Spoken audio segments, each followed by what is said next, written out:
ನನ್ನೆಲ್ಲ ಆತ್ಮೀಯ ವಿದ್ಯಾರ್ಥಿಗಳಿಗೆ ನಿಮ್ಮ ಸಚಿನ್ ರವಿಕುಮಾರ್ ಮಾಡುವ ನಮಸ್ಕಾರಗಳು. ವಿದ್ಯಾರ್ಥಿಗಳೇ, ಈ ಹಿಂದಿನ ಪಾರ್ಟ್ 1ನಲ್ಲಿ ನಾವು ಕೆಮಿಕಲ್ ರಿಯಾಕ್ಷನ್ ಮತ್ತು ಕೆಮಿಕಲ್ ಇಕ್ವೇಷನ್ನ ಯಾವ ರೀತಿ ಬ್ಯಾಲೆನ್ಸ್ ಮಾಡೋದು ಅನ್ನೋದನ್ನು ನೋಡಿದ್ವಿ. ಈ ಪಾರ್ಟ್ 2ನಲ್ಲಿ ಬಂದು ನಾವು ಏನೆಲ್ಲ ಟೈಪ್ಸ್ಗಳಿದೆ ಕೆಮಿಕಲ್ ರಿಯಾಕ್ಷನ್ನಲ್ಲಿ ಮತ್ತು ಅದನ್ನು ಯಾವ ರೀತಿಯಾಗಿ ನಾವು ನೆನಪಲ್ಲಿ ಇಟ್ಕೊಳ್ಳೋದು ಅನ್ನೋದನ್ನು ನೋಡ್ತಾ ಬರೋಣ. ಅದರಲ್ಲಿ ಟೈಪ್ಸ್ ಆಫ್ ಕೆಮಿಕಲ್ ರಿಯಾಕ್ಷನ್ಸ್ ಅಲ್ಲಿ ವಿದ್ಯಾರ್ಥಿಗಳೇ, combustion reaction, decomposition reaction, displacement reaction, double displacement reaction, oxidation reaction and reduction reaction and redox reaction ಅಂತಕ್ಕಂತಹ 5 ವಿಧವಾದಂತಹ ರಿಯಾಕ್ಷನ್ಸ್ಗಳು ಬರುತ್ತೆ. ಅದರಲ್ಲಿ ಮೊದಲನೇದು ಕಂಬಷನ್ ರಿಯಾಕ್ಷನ್ ಅಂತಂದರೆ ಏನು ಅಂತ ನೋಡೋದಾದರೆ, ಆ single product is formed from 2 or more reactants ಅಂತಂದರೆ, ಸಿಂಗಲ್ ಪ್ರಾಡಕ್ಟ್ ಒಂದೇ ಒಂದು ಪ್ರಾಡಕ್ಟು ಏನಾಗುತ್ತೆ ಬರುತ್ತೆ ಯಾವುದ್ರ ಮೂಲಕ 2 or more ರಿಯಾಕ್ಟೆಂಟ್ಸ್ಗಳು ಯಾವಾಗ ರಿಯಾಕ್ಟ್ ಆದಾಗ ಒಂದು ಸಿಂಗಲ್ ಪ್ರಾಡಕ್ಟ್ ಬರುತ್ತೆ. ಇದನ್ನು ನಾವು ಕಂಬಷನ್ ರಿಯಾಕ್ಷನ್ ಅಂತ ಕರಿತೀವಿ. For example, calcium oxide CaO ಏನಿದೆಯಲ್ಲ, ಅದನ್ನು ನಾವು H2O ಜೊತೆಲಿ ರಿಯಾಕ್ಟ್ ಮಾಡಿದಾಗ ನಮಗೆ ಕ್ಯಾಲ್ಶಿಯಂ ಹೈಡ್ರಾಕ್ಸೈಡ್ ಅಂತಕ್ಕಂಥ ಒಂದು ಪ್ರಾಡಕ್ಟ್ ಸಿಗುತ್ತೆ. ಅದರ ಜೊತೆಗೆ ಹೀಟು ಪ್ರೊಡ್ಯೂಸ್ ಆಗುತ್ತೆ. ಇಲ್ಲಿ ನಾವು ನೋಡ್ತಾ ಇದ್ದೀವಿ, 2 ರಿಯಾಕ್ಟೆಂಟ್ಗಳು ಸೇರಿಕೊಂಡು ಒಂದು ಪ್ರಾಡಕ್ಟ್ ಸಿಗ್ತಾ ಇದೆ. ಇದನ್ನು ನಾವು ಏನಂತ ಕರಿತಾ ಇದ್ದೀವಿ? ಕಂಬಷನ್ ರಿಯಾಕ್ಷನ್ ಅಂತ ಕರಿತಿದ್ದೀವಿ. Reaction in which heat is released. ನೀವು ನೋಡ್ತಾ ಇರ್ಬೋದು, ಹೀಟ್ ವಿಲ್ ಬಿ ರಿಲೀಸ್ಡ್ ಅಂತ ಹೇಳಿದೆ. ರಿಯಾಕ್ಷನ್ ಆಗಬೇಕಾದ್ರೆ ಹೀಟ್ ರಿಲೀಸ್ ಆದರೆ along with the formation of the product, ಆ ಥರದ ರಿಯಾಕ್ಷನ್ಸ್ಗಳನ್ನ ನಾವೇನಂತ ಕರಿತೀವಿ ಅಂತಂದರೆ ಎಕ್ಸೋಥರ್ಮಿಕ್ ಕೆಮಿಕಲ್ ರಿಯಾಕ್ಷನ್ ಅಂತ ಹೇಳಿ ಕರಿತೀವಿ. ಇನ್ನು ಎರಡನೇ ಕೆಮಿಕಲ್ ರಿಯಾಕ್ಷನ್ ಆದರೆ ಅದು ಡಿಕಂಪೋಸಿಷನ್ ರಿಯಾಕ್ಷನ್ ಅಂತ ಹೇಳಿ ನೋಡ್ತಾ ಇದ್ದೀವಿ. ಡಿಕಂಪೋಸಿಷನ್ ರಿಯಾಕ್ಷನ್ ಅಂತಂದ್ರೆ ಏನು? ಆ single reactant breaks down to give simpler products ಅಂತ ಹೇಳ್ತಾ ಇದೆ. ಮೀನ್ಸ್ ಇಲ್ಲಿ ಕ್ಯಾಲ್ಶಿಯಂ ಕಾರ್ಬೋನೇಟ್ ಏನಿದೆಯಲ್ಲ CaCO3, ಇದನ್ನು ನಾವು ಹೀಟ್ ಮಾಡಿದಾಗ ನಮಗೇನು ಸಿಗುತ್ತೆ ಅಂದರೆ ಕ್ಯಾಲ್ಶಿಯಂ ಆಕ್ಸೈಡ್ ಮತ್ತು ಕಾರ್ಬನ್ ಡೈಆಕ್ಸೈಡ್ ಸಿಗುತ್ತೆ. ನಾವು ಈ ಹಿಂದೆ ಕಂಬಷನ್ ರಿಯಾಕ್ಷನಲ್ಲಿ ನೋಡಿದ್ವಿ, 2 ರಿಯಾಕ್ಟೆಂಟ್ಸ್ಗಳು ಸೇರಿಕೊಂಡು ಒಂದು ಪ್ರಾಡಕ್ಟ್ ಆಗ್ತಾಯಿತ್ತು. ಇಲ್ಲಿ ಡಿಕಂಪೋಸಿಷನ್ ರಿಯಾಕ್ಷನಲ್ಲಿ ಏನಾಗ್ತಿದೆ, ಒಂದು ಪ್ರಾಡಕ್ಟ್ಗೆ ಏನು ಮಾಡ್ತೀವಿ, ಹೀಟನ್ನು ಅಪ್ಲೈ ಮಾಡೋದ್ರಿಂದ ಅಥವಾ ಸನ್ಲೈಟನ್ನು ಅಪ್ಲೈ ಮಾಡೋದ್ರಿಂದ ಅಥವಾ ಎಲೆಕ್ಟ್ರಿಸಿಟಿನ ಅಪ್ಲೈ ಮಾಡೋದ್ರಿಂದ ಅದು ಬ್ರೇಕ್ ಡೌನ್ ಆಗಿ ಸಿಂಪ್ಲರ್ ಪ್ರಾಡಕ್ಟ್ಗಳಾಗಿ ಕನ್ವರ್ಟ್ ಆಗುತ್ತೆ. ಈ ಡಿಕಂಪೋಸಿಷನ್ ರಿಯಾಕ್ಷನಲ್ಲಿ ನಾವು ನೋಡೋದಾದರೆ 3 ಟೈಪ್ಸ್ ಆಫ್ ರಿಯಾಕ್ಷನ್ಸ್ಗಳು ಬರುತ್ತೆ. 3 ಟೈಪ್ಸ್ ಆಫ್ ಡಿಕಂಪೋಸಿಷನ್ ರಿಯಾಕ್ಷನ್ಸ್ಗಳು ಬರುತ್ತೆ. ಯಾವ್ಯಾವುದದು ಅಂತ ನೋಡೋದಾದರೆ, thermal decomposition reaction, photolytic decomposition reaction and electrolytic decomposition reaction ಅಂತ ಬರುತ್ತೆ. ಇಲ್ಲಿ ನಾವು ನೋಡ್ತಾ ಇದ್ದೀವಿ, heat, when we apply the heat, the calcium carbonate is converted as calcium oxide and carbon dioxide. ಎಲ್ಲಿ ನಾವು ಹೀಟನ್ನು ಅಪ್ಲೈ ಮಾಡ್ತೀವಿ ಒಂದು ರಿಯಾಕ್ಟೆಂಟು ಬ್ರೇಕ್ ಡೌನ್ ಆಗಲಿಕ್ಕೆ, ಆ ಥರದ ರಿಯಾಕ್ಷನ್ಸ್ಗಳನ್ನ ನಾವು ಥರ್ಮಲ್ ಡಿಕಂಪೋಸಿಷನ್ ರಿಯಾಕ್ಷನ್ ಅಂತ ಹೇಳಿ ಕರಿತೀವಿ. ಸೆಕೆಂಡ್ ಒನ್ ಬಂದು silver bromide is break down into 2Ag plus Br2. ಇಲ್ಲಿ ನಾವು ನೋಡೋದಾದರೆ ಸಿಲ್ವರ್ ಬ್ರೋಮೈಡ್ಗೆ ಸನ್ಲೈಟನ್ನು ಅಪ್ಲೈ ಮಾಡಿದಾಗ ಅದೇನಾಗ್ತಿದೆ, ಸಿಲ್ವರ್ ಮತ್ತು ಬ್ರೋಮೈನ್ ಆಗಿ ಅದು ಕನ್ವರ್ಟ್ ಆಗ್ತಿದೆ. ಏರ್ ಆಲ್ಸೋ ಏನಾಗ್ತಿದೆ, ರಿಯಾಕ್ಟೆಂಟ್ಸು 2 ಪ್ರಾಡಕ್ಟ್ಗಳಾಗಿ ಏನಾಗ್ತಿದೆ, ಕನ್ವರ್ಟ್ ಆಗ್ತಿದೆ. ಇದನ್ನು ನಾವು ಡಿಕಂಪೋಸಿಷನ್ ರಿಯಾಕ್ಷನ್ ಅಂತ ಹೇಳಿ ಕರಿತೀವಿ. ಹಾಗೆಯೇ ನಾವು ಇಲ್ಲಿ ನೋಡ್ತಾ ಇದ್ದೀವಿ, ಹೀಟನ್ನು ಅಪ್ಲೈ ಮಾಡಿದಾಗ, ಸನ್ಲೈಟನ್ನು ಅಪ್ಲೈ ಮಾಡಿದಾಗ ಅಂತ ಹೇಳ್ತಾ ಇದ್ದೀವಿ. ಇಲ್ಲೇನಾಗ್ತಿದೆ, ಎನರ್ಜಿ ಅಂತಕ್ಕಂಥದ್ದು ಅಬ್ಸರ್ವ್ ಆಗ್ತಿದೆ ಡ್ಯೂರಿಂಗ್ ದ ರಿಯಾಕ್ಷನ್. ಈ ಥರದ್ದನ್ನು ನಾವೇನಂತ ಕರಿತೀವಿ, ಎಂಡೋಥರ್ಮಿಕ್ ರಿಯಾಕ್ಷನ್ ಅಂತ ಹೇಳಿ ಕರಿತೀವಿ. It means reactions in which energy is observed R known as endothermic reaction. ಹೌದಲ್ವಾ? ಇಲ್ಲಿ ನೋಡಿ, ಸನ್ಲೈಟ್ ಅಂತಕ್ಕಂಥದ್ದು ಒಂದು ಎನರ್ಜಿ, ಹೀಟ್ ಅಂತಕ್ಕಂಥದ್ದು ಒಂದು ಎನರ್ಜಿ, ಎಲೆಕ್ಟ್ರಿಸಿಟಿ ಅಂತಕ್ಕಂಥದ್ದು ಒಂದು ಎನರ್ಜಿ. ಹೀಗಾಗಿ ಎನರ್ಜಿ ಏನಾಗ್ತದೆ, ಇಲ್ಲಿ ಅಬ್ಸರ್ವ್ ಆಗ್ತದೆ ಒಂದು ಕೆಮಿಕಲ್ ರಿಯಾಕ್ಷನಲ್ಲಿ. ಈ ಥರದ ರಿಯಾಕ್ಷನ್ಸ್ಗಳಿಗೆ ನಾವು ಎಂಡೋಥರ್ಮಿಕ್ ರಿಯಾಕ್ಷನ್ ಅಂತ ಹೇಳಿ ಕರಿತೀವಿ. Next type 3, that is displacement reaction. Displacement reaction ಅಂತಂದ್ರೆ ಏನು?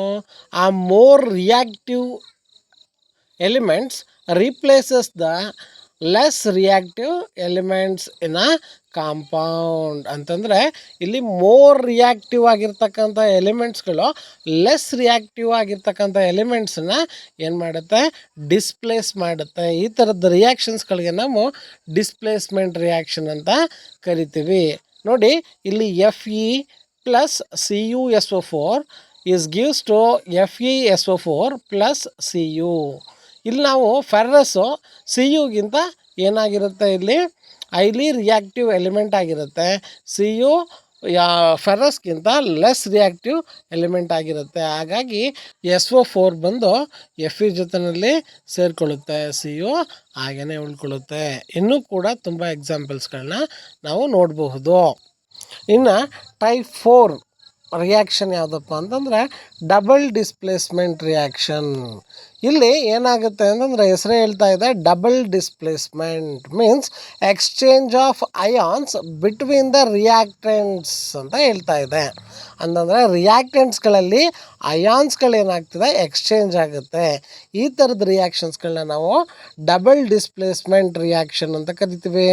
ಇಲ್ಲಿ ಎಕ್ಸಾಂಪಲ್ನ ನಾವು ನೋಡೋದಾದರೆ Na2SO4 plus BaCl2 is gives to BaSO4 plus 2NaCl ಅಂತಂದರೆ ಇಲ್ಲಿ ನಾವು ನೋಡ್ಬೋದು Na2SO4 ಇತ್ತು, ಇಲ್ಲೇನಾಗ್ತಿದೆ?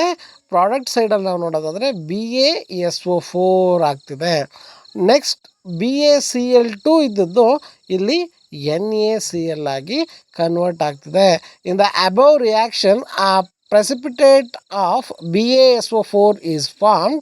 Any reaction that produces a precipitate can be called as precipitation reaction. ಅಂದರೆ ಇಲ್ಲಿ ಪ್ರೆಸಿಪಿಟೇಷನ್ ರಿಯಾಕ್ಷನ್ ಅಂತ ಹೇಳ್ತೀವಿ.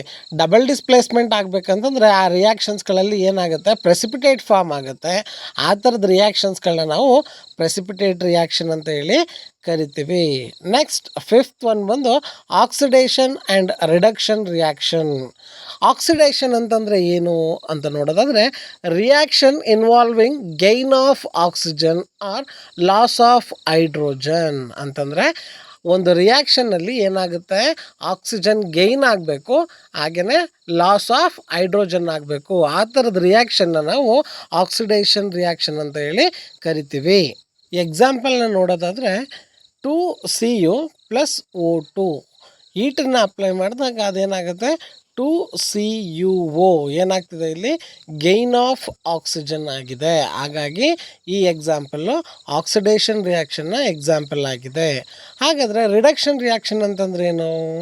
ಇನ್ reaction in which the reaction involving loss of oxygen or gain of hydrogen. ಅಂತಂದರೆ ಆಕ್ಸಿಡೇಷನ್ನ ವಿರುದ್ಧವಾಗಿ ಆಗ್ತಕ್ಕಂಥ ಕೆಲಸ. ಏನಪ್ಪ ಅಂದರೆ ಇಲ್ಲಿ ಆಕ್ಸಿಜನ್ ಏನಾಗುತ್ತೆ? ಲಾಸ್ ಆಗುತ್ತೆ, ಹೈಡ್ರೋಜನ್ ಏನಾಗುತ್ತೆ? ಗೈನ್ ಆಗುತ್ತೆ. ಈ ಥರದ ರಿಯಾಕ್ಷನ್ ನಾವು ರಿಡಕ್ಷನ್ ರಿಯಾಕ್ಷನ್ ಅಂತ ಹೇಳಿ ಕರಿತೀವಿ. ಫಾರ್ ಎಕ್ಸಾಂಪಲ್ ನೋಡೋದಾದರೆ CuO + H2. Year Cu + H2O ಇಲ್ಲಿ ಏನಾಗ್ತಿದೆ? CuO ಏನಾಗ್ತಿದೆ? ಓ ಇಲ್ಲಿ ಪ್ರಾಡಕ್ಟ್ ಸೈಡಲ್ಲಿ ನಾವು ನೋಡೋದಾದರೆ H2O ಆಗಿದೆ. ಇಲ್ಲಿ ಏನಾಗಿದೆ? ಗೈನ್ ಆಫ್ ಹೈಡ್ರೋಜನ್ ಆಗಿದೆ. ಹಾಗಾಗಿ ಈ ರಿಯಾಕ್ಷನ್ನ ನಾವು ರಿಡಕ್ಷನ್ ರಿಯಾಕ್ಷನ್ ಅಂತ ಹೇಳಿ ಕರಿತೀವಿ.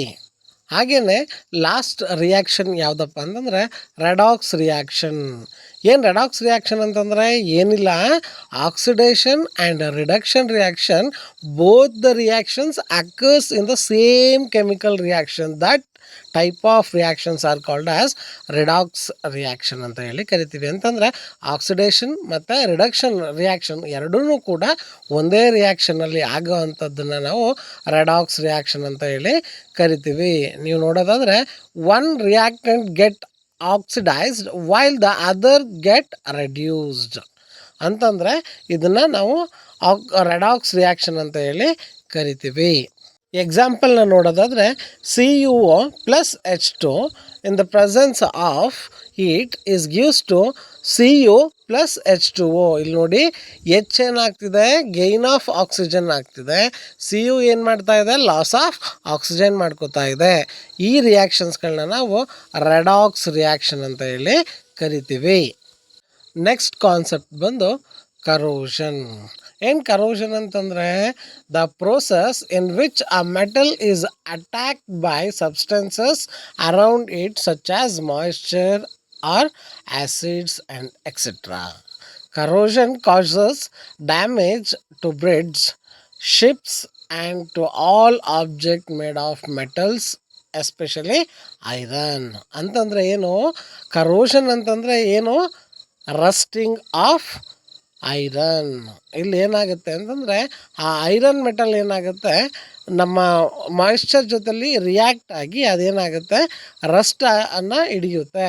ಆ ಪ್ರೋಸೆಸ್ಸನ್ನ ನಾವೇನಂತ ಕರಿತೀವಿ, ಕರೋಷನ್ ಅಂತ ಹೇಳಿ ಕರಿತೀವಿ. ನೀವು ನೋಡಿರ್ಬೋದು ತುಂಬಾ ಬ್ರಿಡ್ಜ್ಗಳಾಗ್ಬೋದು ಅಥವಾ ಶಿಪ್ಸ್ಗಳಾಗ್ಬೋದು ಎಲ್ಲವೂ ಕೂಡ ಯಾವುದರಿಂದ ಮೇಡಪ್ ಆಗಿದೆ, ಐರನ್ ಮೆಟಲಿಂದ ಮೇಡಪ್ ಆಗಿದೆ. ಹಾಗಾಗಿ ಅವೆಲ್ಲವೂ ಕೂಡ ಐರನ್ನಿಂದ ಮೇಡಪ್ ಆಗಿರೋದ್ರಿಂದ ಅದೇನಾಗುತ್ತೆ ನೀರಿನ ಜೊತೆಲಿ ಅಥವಾ ಮಾಯಿಶ್ಚರ್ ಜೊತೆಲಿ ಎನ್ವೈರ್ನಮೆಂಟಲ್ ಮಾಯಿಶ್ಚರ್ ಅಥವಾ ವಾಟರ್ ಜೊತೆಲಿ ಅಥವಾ ಆ್ಯಸಿಡ್ ಜೊತೆಲಿ ರಿಯಾಕ್ಟ್ ಆದಾಗ ಅದರ ಮೇಲ್ಮೈನಲ್ಲಿರ್ತಕ್ಕಂಥ ಸಬ್ಸ್ಟೆನ್ಸ್ ಏನಾಗುತ್ತೆ ರಿಯಾಕ್ಟ್ ಆಗಿ ಅದರ ಕ್ವಾಲಿಟಿನ ಕಳ್ಕೊಳ್ಳುತ್ತೆ. ಹಾಗೆಯೇ ಅದು ಡ್ಯಾಮೇಜ್ ಆಗುತ್ತೆ. ಹಾಗಾಗಿ ಇದನ್ನು ನಾವೇನಂತ ಕರಿತೀವಿ, ಕರೋಷನ್ ಅಂತ ಹೇಳಿ ಕರಿತೀವಿ. ಈ ಕರೋಷನ್ನ ಯಾವ ರೀತಿ ಕಂಟ್ರೋಲ್ ಮಾಡೋದು ಅನ್ನೋದನ್ನು ಮೆಟಲ್ಸ್ ಆ್ಯಂಡ್ ನಾನ್ ಮೆಟಲ್ಸ್ ಚಾಪ್ಟರ್ಲಿ ಕಂಪ್ಲೀಟಾಗಿ ನೋಡ್ತೀವಿ. ಹಾಗಾಗಿ ಈ ಟಾಪಿಕಲ್ಲಿ ಈ ಕರೋಷನ್ ಇಷ್ಟೇ ಇದೆ. ನೆಕ್ಸ್ಟ್ ಕಾನ್ಸೆಪ್ಟ್ ಬಂದು ರ್ಯಾನ್ಸಿಡಿಟಿ. ಏನು ರ್ಯಾನ್ಸಿಡಿಟಿ ಅಂತಂದರೆ this is the process by which smell and taste of fats and oils changes due to oxidation.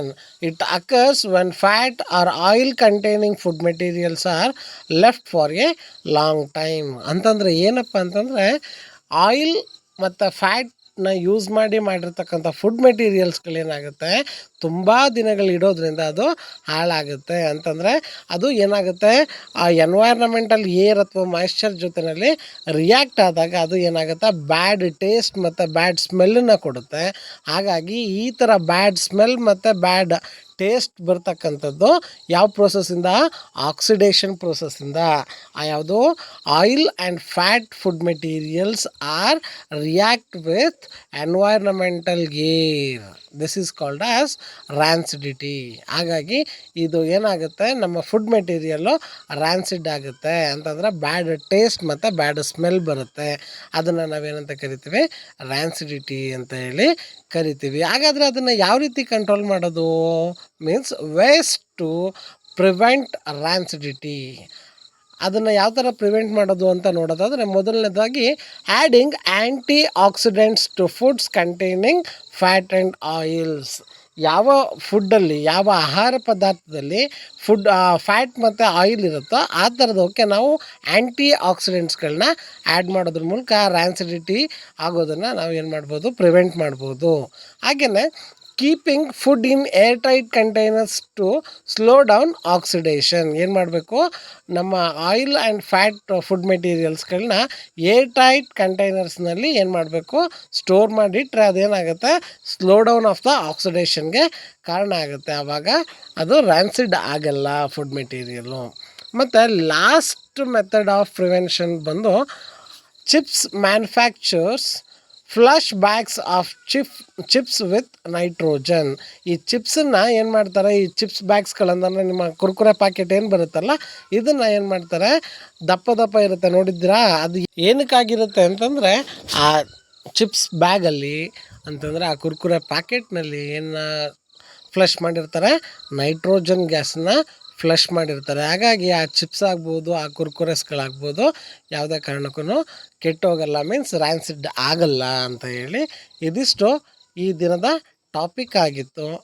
ಆಗಿದ್ಮೇಲೆ ಎಲ್ಲವೂ ಕೂಡ ಅರ್ಥ ಆಗಿದೆ ಅಂತ ಅಂದ್ಕೊಂಡಿದ್ದೀನಿ.